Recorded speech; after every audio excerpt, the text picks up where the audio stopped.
Assalamualaikum warahmatullahi wabarakatuh. Alhamdulillah wa syukurillah. La haula wa la quwata illa billah amma ba'du. Pemirsa yang dirahmati Allah Azza wa Jalla, pada bulan ini, bulan suci Ramadan, umat Islam di seluruh penjuru dunia sedang antusias melaksanakan firman Allah, melaksanakan perintah Allah, baik itu yang fardu dan juga yang sunnah. Di bulan suci Ramadan ini juga kita menyaksikan banyak dari saudara-saudara kita yang turun ke jalan-jalan dari satu gang ke gang yang lain mencari saudara-saudara kita yang membutuhkan bantuan dengan memberikan sodakoh, memberikan sedekah, baik itu yang berupa pakaian pantas pakai, baik itu yang berupa makanan cepat saji untuk berbuka ataupun sahur, dan juga memberikan dalam bentuk uang tunai.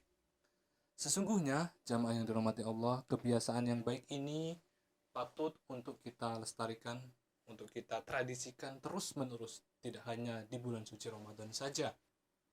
Orang yang suka berderma atau bersedekah di jalan Allah, sesungguhnya harta mereka tidak akan berkurang, tidak akan lenyap. Sebagaimana sabda baginda Nabi dalam hadisnya, "Thalathatun uqsimu alaihinna ma naqasat shadaqatum min ma'al." Baginda Nabi bersumpah dengan 3 hal yang salah satunya orang yang bersedekah, harta mereka tidak akan berkurang. Pemirsa yang dirahmati Allah, ini memberikan bukti bahwasanya matematika manusia dengan matematika Allah itu tentu berbeda. Orang yang bersedekah dikatakan oleh Syekhul Islam Ibnu Taimiyah bagaikan seorang mujahid, seorang yang siap berperang. Karena apa? Seorang mujahid ini apabila menemui saudaranya yang membutuhkan bantuan, dia tidak akan pikir panjang untuk memberikan bantuan. Dengan sigap, apapun yang dibutuhkan oleh saudaranya, dia akan segera membantu. Kita bisa lihat jamaah yang dirahmati Allah, kita juga bisa tadabbur di dalam surat Ali Imran ayat 92, bahwasanya Allah Azza wa Jalla berfirman, "Lan tanalul birra hatta tunfiqu mimma tuhibbun." Orang-orang pada waktu itu, atau para sahabat pada waktu itu, ketika turunnya surat Ali Imran ayat 92, sedang mengikuti khalaqah atau majelis dari baginda Nabi. Kemudian, selepas majelis itu, para sahabat bergegas pulang dan segera kembali lagi menemui baginda Nabi dengan membawa harta yang paling mereka cintai. Karena apa? Firman Allah tersebut menyebutkan bahwasanya tidak akan sempurna kebajikan, tidak akan sempurna kebaikan sebelum kalian mau menginfakkan harta yang paling kalian sukai, harta yang paling kalian cintai. Pada waktu itu, para sahabat kembali menemui baginda Nabi dengan membawa kuda perang mereka, dengan membawa unta terbaik mereka. Bahkan ada yang membawa kepingan, banyak kepingan dirham dan dinar untuk diinfakkan di jalan Allah. Pemirsa yang dirahmati Allah, kemudian di dalam surat Al-Hasyr ayat 9 dikisahkan ada seorang muhajirin yang datang ke Madinah untuk berhijrah, menemui baginda Nabi SAW dan berkata bahwasanya, "Wahai baginda Nabi, sesungguhnya aku sudah tidak memiliki apa-apa lagi." Kemudian singkat kisah, baginda Nabi menawarkan kepada para Ansor, orang-orang asli Madinah, untuk membantu saudaranya ini.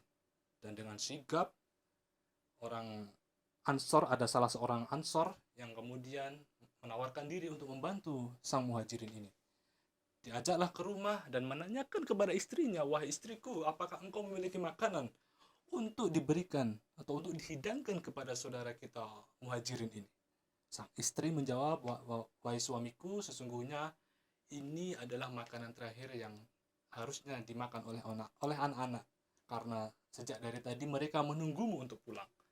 Kemudian sang suami atau orang Ansor ini memerintahkan agar istrinya untuk segera menidurkan anak-anaknya, dan hidangan tadi kemudian dihidangkan kepada orang muhajirin tadi untuk segera disantap dan diberikan juga tempat tinggal yang layak. Pemirsa yang dirahmati Allah, dalam kitab Az-Zuhud war Raqaiq, dalam pasal sedekah, Sayyidah Aisyah, istri baginda Nabi, suatu hari ketika sedang berpuasa pernah didatangi oleh orang yang kurang mampu, meminta bantuan. Nah, akhirnya Sayyidah Aisyah tanpa pikir panjang memberikan roti yang sebetulnya itu adalah hidangan terakhirnya untuk berbuka puasa. Diberikanlah roti tersebut kepada sang fakir atau orang yang tidak mampu tadi dengan ikhlas, dengan begitu saja. Meyakini bahwasannya apa yang dia sedekahkan, apa yang dia berikan kepada orang fakir tadi akan mendapat ganti yang lebih baik.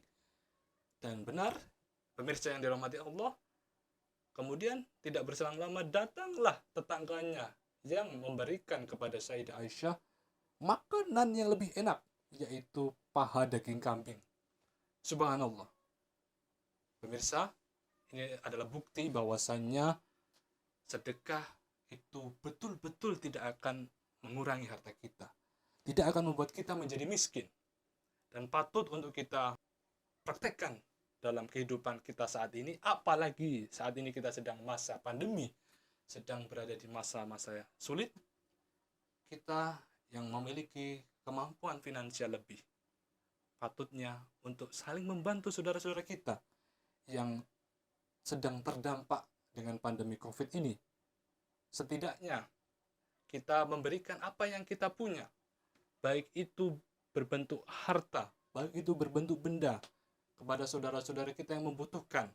Dan yakinlah bahwa harta yang kita infakkan tidak berkurang, justru akan semakin bertambah dan berkembang sebagaimana firman Allah dalam surat Al-Baqarah ayat 261. Dan setiap orang-orang yang bersedekah oleh malaikat didoakan, Allahumma u'ti munfiqan khalafan, ya Allah, berilah ganjaran, berilah ganti yang lebih banyak kepada orang yang suka bersedekah. Dan jangan sampai jamaah yang dirahmati Allah, kita menjadi orang yang bakhil. Karena apa? Karena malaikat juga akan mendoakan, Allahumma u'ti mumsikan talafan, ya Allah, binasakanlah harta orang yang bakhil ini. Sekian kultum yang singkat ini, semoga bermanfaat. Assalamualaikum warahmatullahi wabarakatuh.